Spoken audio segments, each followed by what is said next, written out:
Olá, esse é o tutorial para a gente falar agora sobre a aba de orçamento. O orçamento ele é dividido em 3 etapas.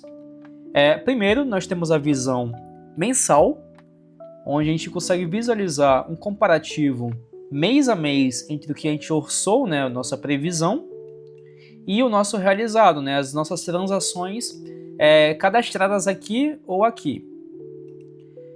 No nosso orçamento, a gente vai ter uma aba muito importante, que é para essa visão anual, onde a gente vai precisar colocar a nossa previsão. Digamos que a gente queira colocar as transações do nosso cliente para o futuro, visualizar o futuro. A forma mais adequada para isso é primeiro a gente colocar uma base, a gente entender como é que foi o passado do cliente e aí estipular essas metas. Para isso a gente vai lá, coloca em lançamento e salva um extrato de uns 3 meses, digamos, que já é um período considerável e adequado para para ter uma visão de como é que está a vida do cliente no momento. Depois de feito isso, vocês podem vir aqui em previsão e apertando a média dos últimos 3 meses, como por exemplo, apertando aqui, ele vai pegar a média dos últimos 3 meses, naturalmente, e trazer para cá uma previsão que começa no mês seguinte. Então, digamos aqui, a renda dos R$10.000 que eu coloquei no nosso extrato bancário, ele vai fazer a média. Se eu colocar mais meses aqui e com valores variados, ele vai fazer uma média mais adequada. E isso vale também para as demais áreas do nosso orçamento.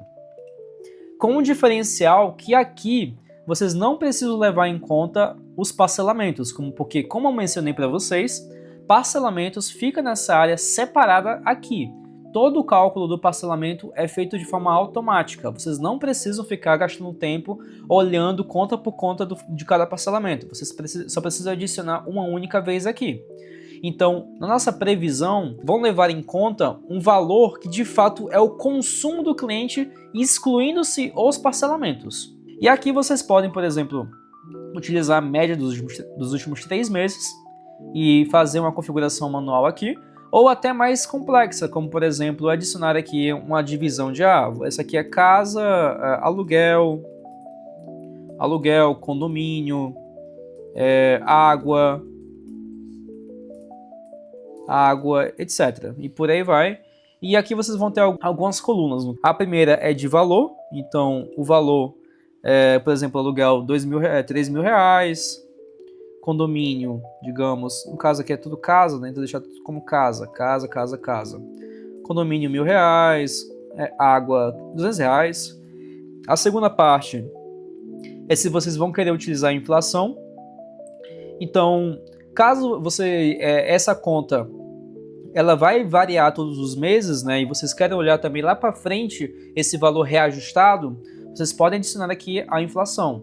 Ou caso não seja o caso, vocês querem colocar manualmente, então digamos o aluguel de fevereiro de 2027, ele já não é mais 3.000, é 3.500, vocês podem adicionar esse valor aqui.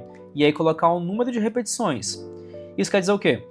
Aqui tem uma função de loop, que caso vocês coloquem o loop, aqui loop, esse valor vai se repetir eternamente com ou não o reajuste que vocês adicionaram aqui. Por exemplo, água, eu vou colocar o reajuste. E com o loop, ou seja, para se repetir. Tudo começando em 2026 de fevereiro. Ao olhar o nosso orçamento, a gente vai poder visualizar aqui, a partir de fevereiro, nós temos aqui o nosso valor passado, o atual, e o previsto já vai sendo adicionado. Sendo que as contas de despesas são reajustadas mês a mês, e as contas receitas, elas são reajustadas todo começo de ano. Então, começou o ano, já reajusta, começou o ano, reajusta, dada a inflação pré-configurada aqui abaixo. Então, se vocês vão querer utilizar ou não a inflação. Então, é mais ou menos isso. A parte de mensal é a mesma coisa. Então, vocês vão ter uma visão do orçado, nosso previsto, versus o que aconteceu naquele mês. E vão ter uma visão aqui em gráfico, de quanto passou a meta, ou se passou ou não passou. E principalmente, vocês vão ter uma visão tanto de vertical, o percentual que varia, que comprometeu da nossa renda, quanto horizontal, comparando o orçado versus o realizado. Tanto em nível de dinheiro, de monetário, quanto em diferença percentual.